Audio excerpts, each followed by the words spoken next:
Rib Shacks. Congratulations! Good news Uptown peeps, kay open na ang Rib Shack SM City CDO Uptown. Good morning travelers, welcome to another Cantot Eats. And yes, usata sa invite sa Rib Shack para sa ilang store blessing and media influencer day gahapon.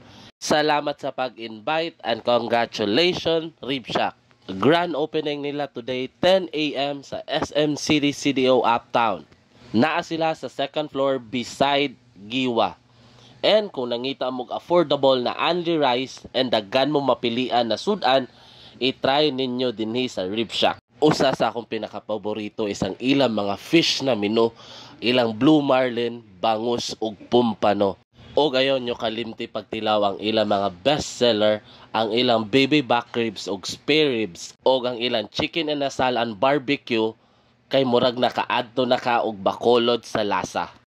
And trademark yun sa Rib Shack na store na naa sila mga hand-painted na mural na usara ka artist ang nagbuhat and local from Bacolod. And usa jud sa ginahan ako sa Rib Shack kay ang ilang service superb jud kaayo. So hangtod sa sunod na Cantot Eats, kita kits travelers.